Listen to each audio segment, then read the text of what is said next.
Admiral Vakor, a being of cold, calculating intellect from the hegemony, reveled in his species-long dominance. 3 decades commanding their finest battleships, countless victories against what they deemed inferior species, and now, the ultimate prize, a human transport vessel, the Meridian Dawn. "Sir, the human transport has been successfully boarded," reported Captain Drex, his mandibles clicking with satisfaction. "Minimal resistance. They're civilians, mostly." Vakor's segmented body vibrated with a sound that humans might recognize as a low, guttural laugh. "Civilians. How delightfully predictable. What's our cargo manifest?" "Approximately 400 passengers, Admiral. Standard refugee transport fleeing the Terran border conflicts." Drex paused, consulting his data tablet, a flicker of something almost akin to excitement in his ocular stalks. "However, Admiral, we've identified something particularly valuable. 63 juveniles. Human children, sir. Between the ages of 5 and 15 standard years. Our intelligence networks will pay handsomely for such specimens. Live human young are extraordinarily rare in our markets." Vakor felt a surge of triumph.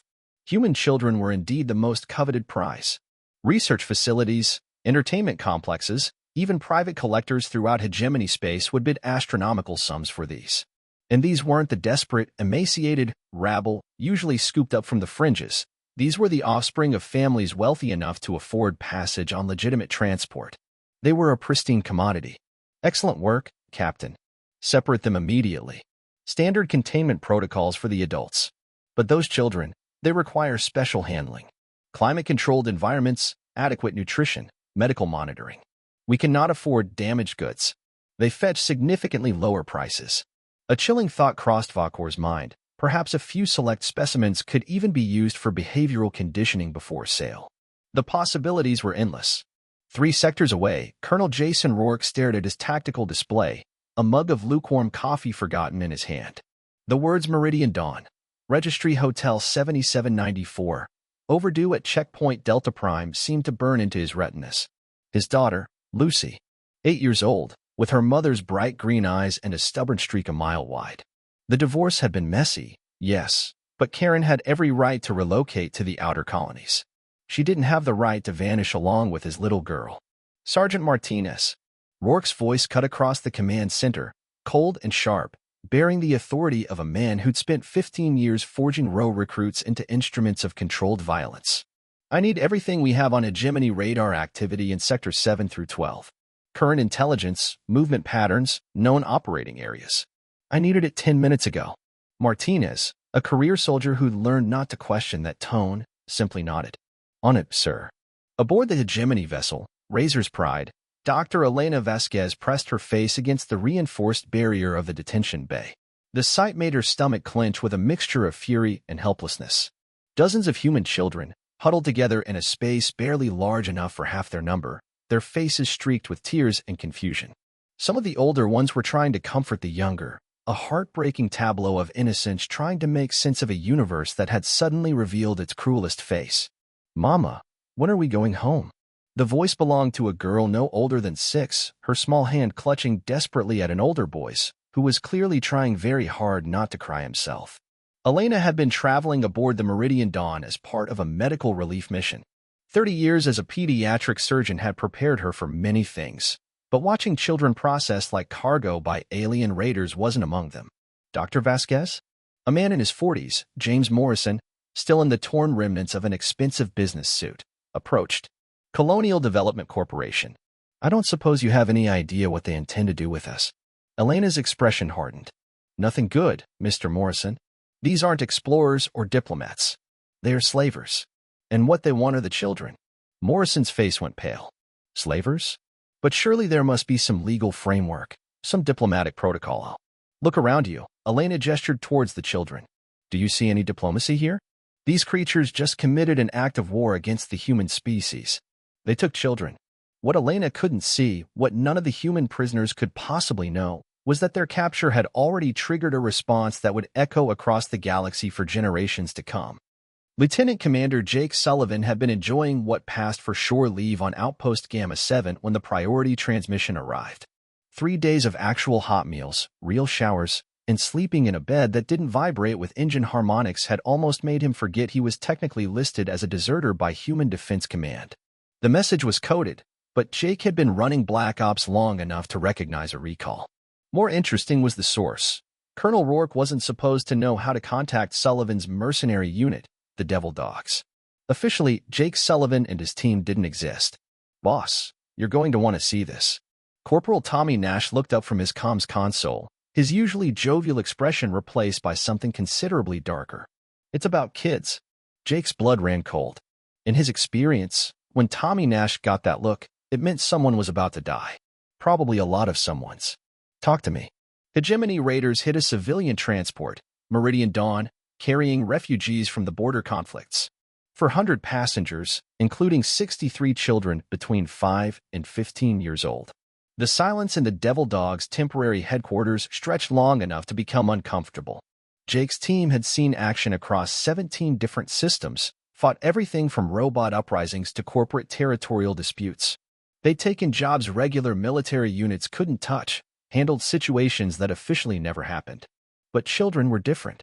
Children were the line that didn't get crossed. How long ago? Jake's voice carried the kind of quiet intensity that his team had learned to associate with imminent and spectacular violence. 18 hours. But boss, there's more. The transmission came from Colonel Rourke, Human Defense Command. His daughter was on that ship. Jake's expression didn't change, but something shifted behind his eyes, something cold, calculating, and absolutely merciless. "Give me everything we have on Hegemony slaving operations. Ship configurations, crew complements, standard operating procedures." "And Tommy?" "Yeah, boss." "Send a message to the colonel. Tell him the Devil Dogs are officially back in business." Aboard the Razor's Pride, Admiral Vakor was reviewing profit projections when his communications officer requested permission to speak. "Admiral, we are receiving multiple priority transmissions from Hegemony Intelligence. They are requesting immediate confirmation of our cargo manifest." Vakor's good mood evaporated. Hegemony Intelligence didn't make casual inquiries, especially not about cargo manifests. "What's the nature of their inquiry, Lieutenant?" "Sir, they're specifically asking about human juveniles. They want to know exact numbers, ages, and current condition."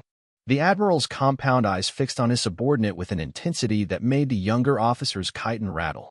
"Why exactly would intelligence have advanced knowledge of our cargo?"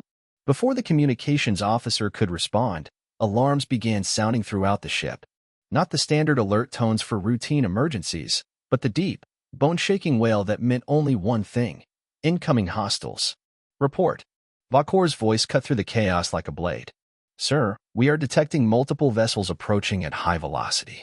Configuration unknown, but they are not broadcasting any identification codes." "How many ships?" That's the problem, sir. We're not sure. They're using some kind of stealth technology we haven't encountered before. Sensors are picking up drive signatures, but we can't get a visual confirmation." Admiral Vakor had spent 3 decades in command of hegemony vessels, and he'd learned to trust his instincts. Right now, those instincts were screaming that he'd made a terrible mistake. "All stations, combat alert. Bring defensive systems online and prepare for possible boarding action." He paused, his tactical mind racing through possibilities. "And Lieutenant, send an immediate transmission to Hegemony Command. Tell them we may have encountered human military assets." What Admiral Vakor didn't know, couldn't possibly have anticipated, was that his message would never reach its intended recipients. The moment his communications array powered up to transmit, it encountered something that shouldn't have existed: a human electronic warfare suite.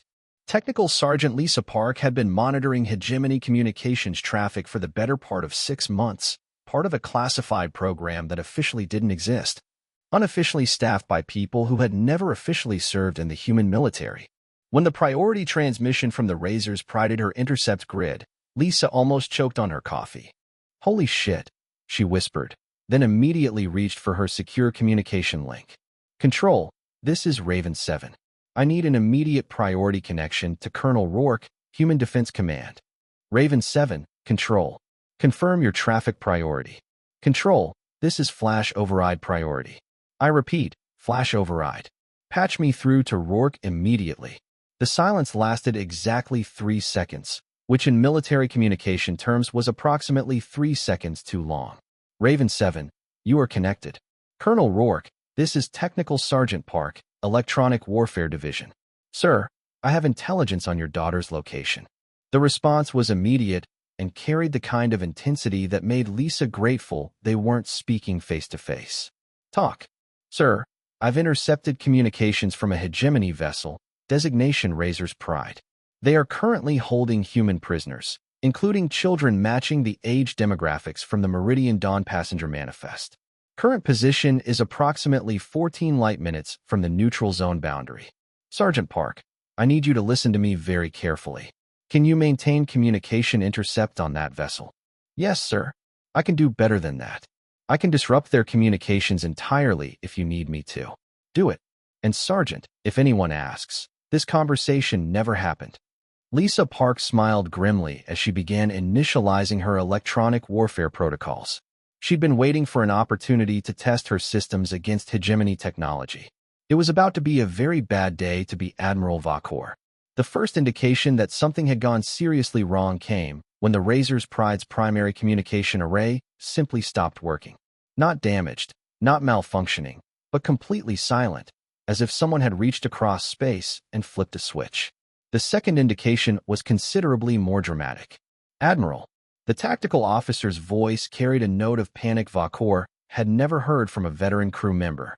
Sir, we have multiple contacts closing on our position. They're not appearing on long-range sensors, but short-range proximity alarms are going insane. How is that possible?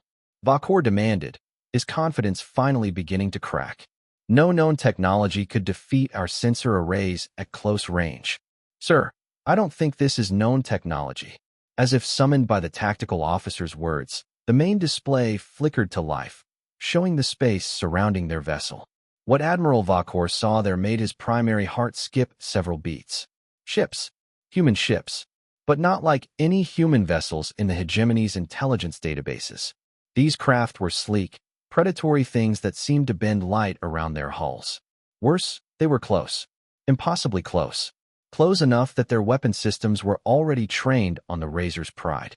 This is Colonel Jason Rourke, Human Defense Command, to the hegemony vessel Razor's Pride.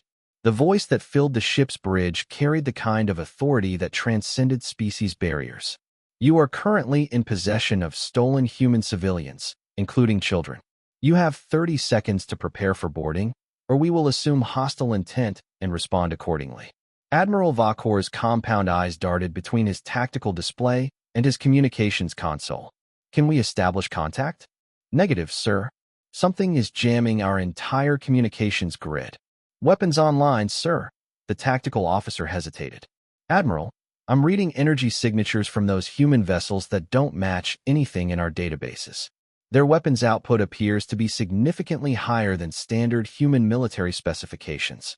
Vakor felt something he hadn't experienced in 3 decades of military service. Fear. Not concern or tactical uncertainty, but genuine, primal fear. Sir, the communications officer reported. We are receiving another transmission. This is your 15-second warning. Colonel Rourke's voice filled the bridge again. Surrender now, or face the consequences. Admiral Vakor had exactly 10 seconds to make the most important decision of his life. He could surrender, face the shame of capture and the likely end of his military career. Or he could fight, pit his veteran crew and proven vessel against these mysterious human ships. He chose poorly. All weapons, open fire. What happened next would be studied in military academies across the galaxy for the next century, assuming any hegemony academies survived what was about to unfold. The Razor's Pride's plasma cannons erupted in a brilliant display of destructive energy, their targeting systems locked onto the nearest human vessel. For exactly 2.3 seconds, Admiral Vakor felt vindicated in his decision. Then, the human ships fired back. The difference wasn't just in firepower, though the energy readings that flooded the Razor's Pride's sensors were beyond anything in hegemony databases. The difference was in precision. Where Vakor's weapons had fired in broad, sweeping arcs designed to maximize damage to multiple targets, the human response was surgical. Every shot found its mark, not random marks, but specific, carefully chosen targets. The Razor's Pride's weapon arrays simply ceased to exist, vaporized with the kind of accuracy that suggested the humans had been studying hegemony ship designs for considerably longer than anyone had realized. Damage report. Vacor's voice cracked with the strain of watching his tactical superiority evaporate in real time. Sir, all primary weapons offline. Secondary batteries offline. Point defense systems offline. They didn't just disable our weapons, Admiral, they surgically removed them. Captain Drex's mandibles were clicking rapidly, a sign of severe stress in his species. Sir, they could have destroyed us. Instead, they specifically targeted our ability to fight back while leaving life support and structural integrity intact. The implications hit Vacor like a physical blow. These humans weren't just militarily superior, they were demonstrating tactical control that bordered on contempt. They weren't destroying his ship because they didn't need to. They were keeping him alive for a reason. Admiral, the communications officer reported, his voice barely above a whisper. We are receiving another transmission. Colonel Rourke's voice filled the bridge again, but now there was something different in his tone, something that made every hegemony officer present suddenly very aware of their own mortality. Admiral Vacor, this is your final warning. You have fired upon vessels carrying rescue personnel attempting to recover stolen human civilians under the Terran defense protocols. You have just declared war on the human species. Surrender immediately, or we will demonstrate why that was an exceptionally poor decision. Vacor's compound eyes darted to his tactical display. 6 human vessels surrounded his ship, their weapons trained with mechanical precision on vital systems. But it was what he couldn't see that terrified him most. His sensors were picking up energy signatures that suggested additional vessels just outside his detection range. How many ships had the humans brought? The answer, as it turned out, was considerably more than Admiral Vacor could have imagined. This is Lieutenant Commander Sullivan to all Devil Dogs units. Target is confirmed hostile. Children are aboard, so precision is paramount. I want surgical strikes only. Anyone who damages a bulkhead containing human prisoners will answer to me personally. Jake Sullivan's voice carried across the tactical network, linking not just his mercenary unit, but 3 additional human military groups that officially didn't exist, the Ghost Battalion. Remnants of units declared destroyed during border conflicts but actually gone deep black. The Iron Wolves, a pack of former Human Defense Command officers who specialized in operations the regular military couldn't touch, and most terrifyingly, the Night Hunters, psychological warfare specialists whose methods were classified at levels requiring approval from the highest echelons of human government. Sullivan, this is Captain Rodriguez, Ghost Battalion. We have visual confirmation on the detention areas. 63 human children, multiple adult civilians. They're being held in substandard conditions. Jake's expression hardened. Define substandard, Captain. Overcrowded. Inadequate life support. No medical facilities. Some of the younger children appear to be showing signs of dehydration and stress-related trauma. And Admiral, we're seeing evidence of direct physical cruelty. A few children have marks consistent with forced restraint, and one appears to have been struck. The silence on the tactical network lasted exactly long enough for every human commander to process what they just heard. When Jake Sullivan spoke again, his voice carried a quality that made veteran soldiers check their weapons. All units, new parameters. These aren't just hostiles anymore. They're child abusers. Gloves are off. Aboard the Razor's Pride, Dr. Elena Vasquez was pressed against the barrier separating her from the children when the first impact shook the ship. The sound wasn't the devastating explosion she'd expected, but something more controlled, more precise. What's happening? James Morrison grabbed her arm, his corporate composure finally cracking completely. Someone's coming for us, Elena replied, watching as several of the older children moved protectively around the younger ones. And I don't think they're hegemony. The lights flickered, emergency power systems engaging as primary power was systematically disrupted. But again, it wasn't random damage.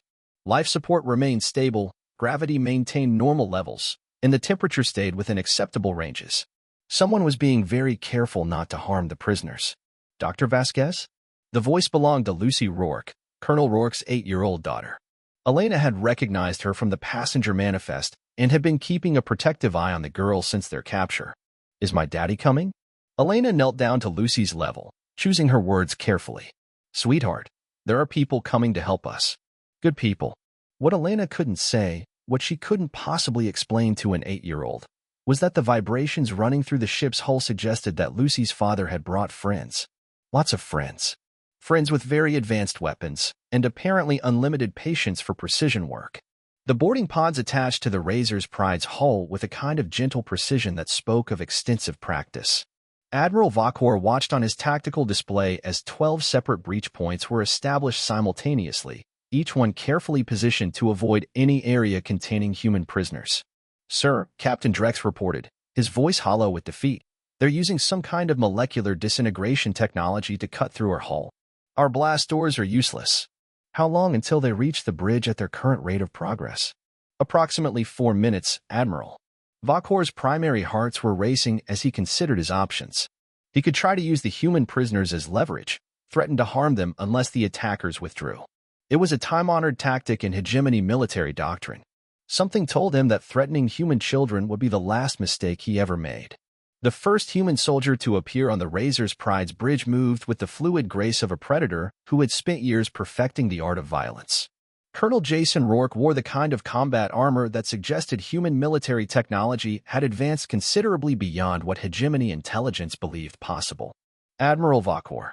Rourke's voice carried the same authority that had filled the ship's communication system, but now it was accompanied by the very physical presence of someone who had clearly killed before and was prepared to do so again.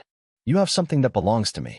Vakor's compound eyes fixed on the human officer, taking in details that made his tactical mind race.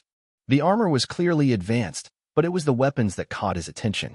Not the standard plasma rifles that hegemony intelligence attributed to human forces, but something sleeker, something that hummed with contained energy. "Colonel Rourke, I presume?" Vakor managed, forcing his voice to remain steady. "I am prepared to negotiate the return of your people." Rourke's expression didn't change, but something shifted behind his eyes that made every hegemony officer on the bridge suddenly very aware that they were in the presence of someone who had moved beyond normal military protocols. "Negotiate." Rourke's voice carried a note of what might have been amusement, if it weren't so clearly dangerous. "Admiral, you seem to be under the impression that you have something to bargain with." "Colonel, I have 400 human prisoners, including 63 children. Surely their safety is worth some consideration." What happened next would be replayed in hegemony strategic planning sessions for decades, assuming any hegemony strategic planners survived the next few minutes. Rourke smiled. It wasn't a pleasant expression.